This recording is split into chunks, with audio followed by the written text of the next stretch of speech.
Okay, going for a take. Take two. Action.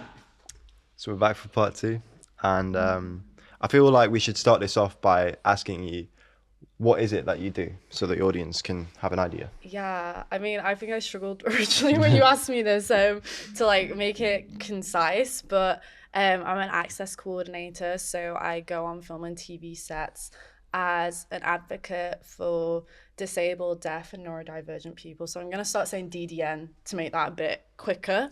So if I say DDN, that's what I mean. And I work with crew members, I work with cast members, it's everyone on set really. I mean, currently sometimes I get called onto a production because they know that they've cast someone or there's someone in the crew that they specifically want me to work with. But I guess what we're hoping for as a wider thing now is to just have access coordinators there because you don't always know. And yeah, it's providing people's access requirements or letting people know what is available that they might not know because they might have recently got diagnosed or it might be a recent change for them. So the access coordinator can go, oh, you're struggling with that. Well, actually, we can do this on set and that can maybe help with that thing and, you know, providing examples for people as well. And also working with non-disabled people and neurotypical people and helping them sort of establish what access they can do when I'm not there and sort of carry the flame when there isn't an access coordinator around all the time and going, okay, you know, we've got a deaf actor coming to set. Maybe we can do a bit of VSL today, or maybe we can make sure that we book the interpreters and they're going to be there early and they'll be ready and we know them and they're all prepped and they have all the contacts, you know. So there's a lot involved. And I work with anyone and everyone. There's no, you know, there's no specific person that I'm going on to set. I'm always looking with a sort of wide lens of going, approach me, tell me, or I'll approach people.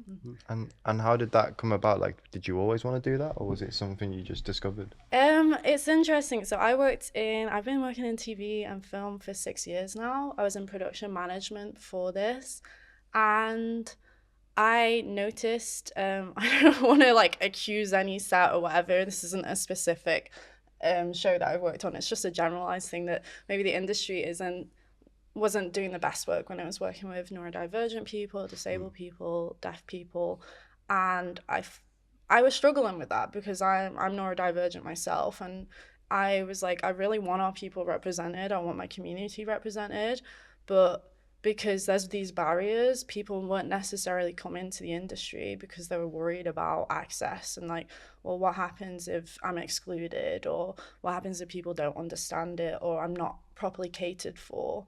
So Screen Skills advertised for this role and said, do people want to train if you're already in the industry? And I was like, that's me. That's what I've been talking about. That's what I've been saying to people. I was like, really need this role, and I don't know what capacity, but it needs to exist. So I did my application and I got onto the training, and then after the training ended, I was just sort of put out there and started working on sets with everything I'd learned through Screen Skills and the training program.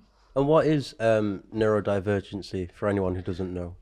So if you're neurodivergent, it's non-visible. It's mostly stuff that is considered like with the brain. So ADHD, autism, dyslexia, dyscalculia, there's a lot that falls into that category. And some people might have both or multiple. And yeah, it's something that's not necessarily visible. So when we say, you know, we come to a set and people are like, well, we don't have anyone disabled on this set. We don't have anyone neurodivergent. I was like, well, you don't know. We don't know. So the question is worth asking.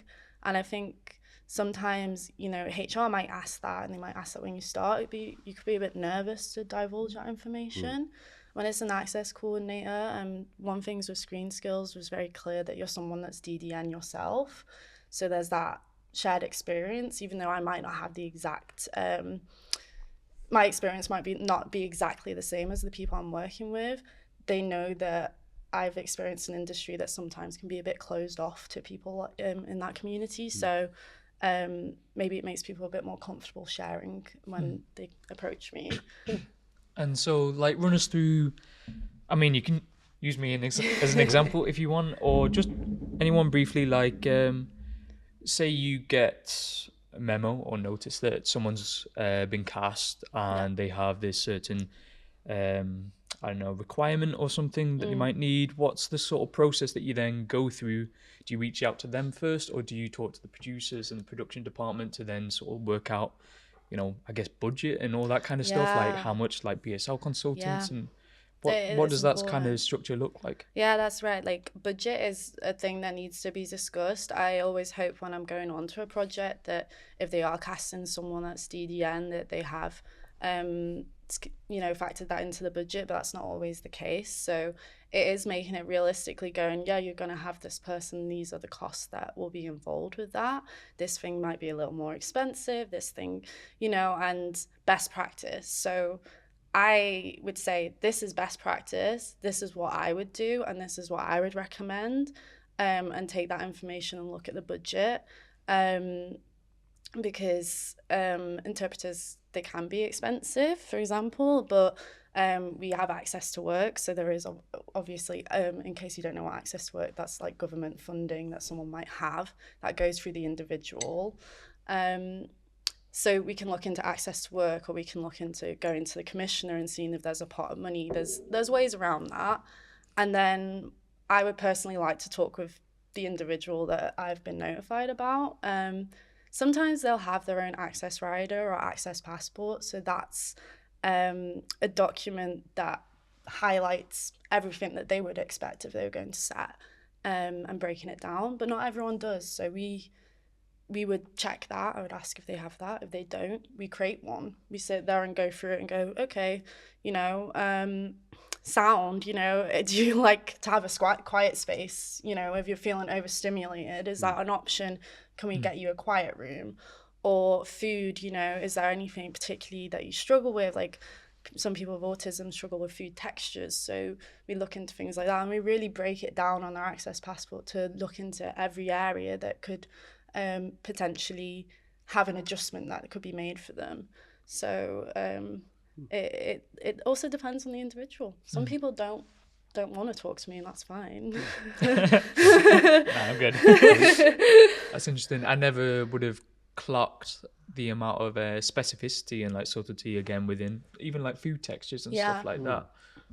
Wow. And like liaising with all the different departments to be able to, and again, just thinking about best practice. So then you come up with a plan, and then it's like up to everyone, like the sort of the production department, I guess, to work out like, okay, well, this is what we can offer. Yeah. And you know, it's lovely to go on a production that's like, do whatever you want, but that's not always the case. But like working in Waterloo, I was lucky that we had a lot of options. And one of the things before you arrived and before Danny arrived, who plays Luca, we wanted to do deaf awareness training.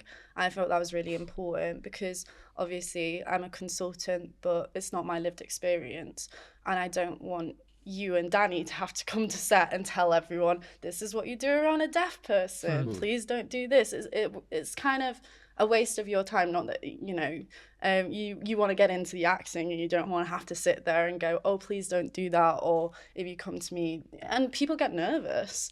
I don't know if that's an experience, but like one thing working with people that aren't disabled or they're neurotypical or they're hearing is they sometimes have this panicky sense that they're like, I don't know what to do. And I think if you can get that awareness training in, it creates a sense of calmness that they're like, okay, yeah, I have a better idea now, because people don't want to get it wrong. But sometimes that sense of panic or nervousness comes off, and you're suddenly feeling like you're not being treated like a human, and people start acting a bit like robotic or something around you, and it's like, let's relax, you know, like and I think that's another thing that I really want to promote is like, it just should be as easy as someone asking for oat milk in their tea, you know. Oat milk is an access requirement, it's a dietary thing. So I think we should just treat everything like oat milk, you know. That's going in the clip. That's a good way of looking at it. Are you like able to like recognize someone with neurodivergency, or I don't, I don't want to do that because I think that's not part of my job. I don't want to ever assume anything about anyone. Okay. And, I think some people come in like, oh yeah, fist pump when, both neurodivergent. It's like in the club we all fam, Woo! But I think, there's some people that might still be going through their diagnosis or say, I think I might have this, and it's a long process to get those diagnoses. So again, I wouldn't discriminate against that and say, even though it's not an official diagnosis, and if you feel that and you feel you're struggling, I want to support you and let's look at that. But yeah, I mean, I can never make any assumptions based on anything. I go in just going, I think we kept saying on set, you've met a deaf person, you've met one deaf person. Let's not make that into assumptions. It's something that our consultant kept saying. He's like, you can't approach everything as going, well, that person did it that way. So I go to the set and I'll completely copy what I did with Matt. Well, you're Matt, this is you're different, So I try and do that again, make no assumptions when I go onto a new set, and completely, I have my toolkit, but it's like, this is a new environment, and there's different obstacles or different people I'm working with that require a different approach. Growing up for you, did you feel like you got the help you needed with neurodivergency? I was really lucky. My mum was learning support in school, so I think that I got recognised very quickly. And I struggled to read growing up as well, and I got caught very early on. So my mum put me in with a one-on-one tutor in my school that was provided by my school. It wasn't something we had to pay for. So I was really lucky that my parents have been very on it about that, and maybe that's what's influenced my interest in it as well. I've grown up in that environment, so I always felt supported. In the industry, maybe there were things that I struggled with. It's a very social industry, and sometimes if you're not sure about social cues or you don't always pick up on them, it can be a little like, oh, maybe people don't like me. And it's an industry that really works on the fact that people like you. So if you're worrying about that because you might not have the same social, nuances that some people can pick up on really easily, some neurodivergent people don't. And I think it's not always as welcoming to them. That's, again, I want it to be welcoming. I want us to be able to recognize that not everyone works in the same way, and that's okay. And was there a moment in your career so far where that's been your proudest, would you say? There's been a lot. I think Waterloo, we had a lot of wins, and I think seeing some of the hearing crew really embracing the BSL, I loved that.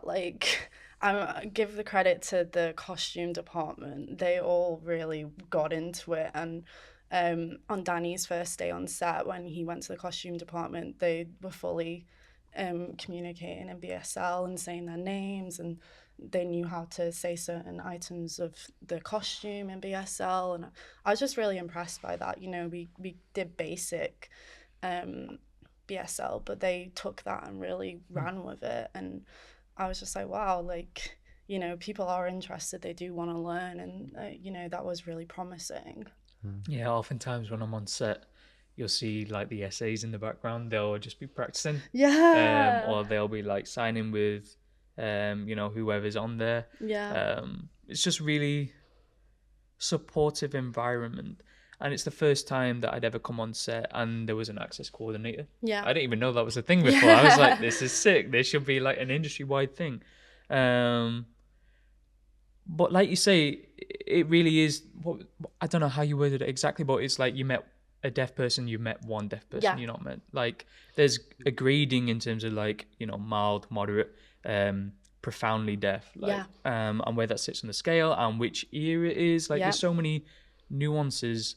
There could be days I've got a bit of a cold today, so I'm a bit more deaf than usual. Yeah. Or I might not have turned up my volume on my hearing aids fully. Yeah. There's a bit in some bit that we filmed where my left hearing aid broke. Yes, I remember this. And so I just had some duct tape that was shaped in the mold of my hearing aid in my ear. So I just had a plug in my ear. I couldn't hear anything, let alone like 50% that I usually hear. It's really great to be able to have someone on set who's got your back, because everyone else wants to support you anyway, but to know that there's definitely someone to always go to if there's any slight problem. For me, mainly it's like visual cues. Yes. I lip read. And particularly like when we're on the pod, like I have to really like tune into people to work out what they're saying. So like the ADs just being like this, and just seeing them like beyond the director. Yeah, the ADs were really great fantastic. On Waterloo, yeah. And I think, again, like they did the deaf awareness training, but they went away and did more than what was on that training. And I really appreciated that. And I think if you give people a bit of information, they will really embrace that. And I was really impressed by everyone on Waterloo. And I think, the ADs, costume, makeup, everyone was really putting in that effort to try and be inclusive and learn, because I think even a simple thing is covering your mouth, and people do Which that. I still do. I know, even though I'm like, stop covering your mouth, can't hear you. And I'm like, it's something we addressed in the show with Chi-Chi, who plays Shola. That's a scene where it's about not covering your mouth, and I think there's these stigmas or stereotypes with deaf people as well that everyone thought you might need an interpreter. And I think we were talking once and someone was like, oh, you're talking to Matt without an interpreter. And I was like, yeah. And it's because they had a vision in their head that everyone needs an interpreter and everyone knows BSL. And I think we're trying to break that there's so much beyond that it needs exploring. So someone might need an interpreter, but another person might not, and they will lip read. And I think that educational aspect of when we're hiring someone, it's a conversation, it's not an assumption, So I keep saying I never make an assumption, because not everyone's the same. And one thing that I was very passionate about on Waterloo was bringing in a BSL monitor, a BSL consultant. That was Duffy. I don't know if you've ever worked with a BSL.